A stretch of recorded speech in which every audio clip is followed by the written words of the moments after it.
Assalamualaikum! Ngayong araw ay nagplano kami ni ate na magkikita ulit at yayain sana namin siya to Canper Dam. Kasama na si Habi at mga bata, nang ma-enjoy din niya mga water activities na meron doon. Pero hindi ko siya makontak at nalaman ko na brownout pala banda sa kanila. Kaya wala siyang internet at wala din siyang Pakistani number. Ayan tuloy, hindi namin siya kasama today. Kaya naman inaya na lang namin ni Habi ang bayaw ko. Anyway, nung nakaraan pa nga kami kinukulit ng mga bata na magpunta ng Canper Dam. Kaya pagkatapos namin manggaling kina Mama Johnny ay dumiretso na kami. Naiba lang yung daanan namin dahil may disgrasya daw sa main road. Kaya naman sa ibang kalsada kami dumaan. Mga 1.5 travel from Abbottabad City. Ito ang pangalawang beses na makakapunta ako dito sa Canper Dam. Nung una ay winter season naman at kasama namin ni Habi ang family ng hipag ko. Summer na summer dito sa Pakistan. At banda dito sa Canper Dam ay mainit pero napakadaming tao dahil weekend din ngayon at bakasyon sa school.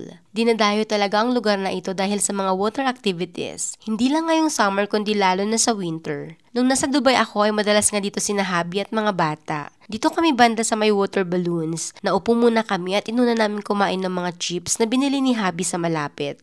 Kilala at kaibigan ni Habi ang may-ari ng Canper Boating Club. Kaya dito talaga kami banda napunta at nagra-rides. Ito ang mga rides with prices na meron sila. Na-try na namin lahat yan maliban sa parasailing na gustong gusto ko namang subukan. At ang cliff jumping na syempre hindi ko na yan balak i-try. Inuna na nga ni Kuya ang water balloons. Takbo-takbo siya kono sa tubig, talon-talon. Gustong-gusto ng mga batang water balloons. At talaga namang napaka-active ngayon ng Kuya. Habang nanonood ako sa kanya ay parang ako ang napapagod. Madaming mga local tourists from different city of Pakistan ang mga nandito ngayon. Lalo na bandang pahapon dahil hindi na masyadong mainit. At alam nyo ba, nung nakaraan ay nagpunta kami ni Habi dyan sa bandang taas at napakaganda ng overlooking view kaya madami talagang umaakyat. Mamaya if may time pa ay pupunta din kami. Pagkatapos ni Kuya sa water balloons ay madami nang sumunod din ng mga bata na gustong-gusto kong subukan. Katulad ng batang yan na super excited pa nung una. Pero nung nasa gitna na siya ng tubig ay nakaupo na lamang. Pero napakaganda pa rin, 'di ba? Mashallah. Nag-aya na nga akong mag-jet ski at kasama ko si Bunso. Naalala ko nung first time kong mag-jet ski sa Dubai Marina at that time kami ni Habi ang magkasama. Grabe, nung nasa kalagitnaan na kami ng dagat malapit sa Burj Al Arab ay bigla na lang kaming na out of balance ni Habi. Hindi ko talaga makakalimutan ang araw na yon. Ang dami kong nainom na tubig dagat. Mapilit nga si Bunso na gusto niya ay kaming dalawa lamang pero hindi ako pumayag.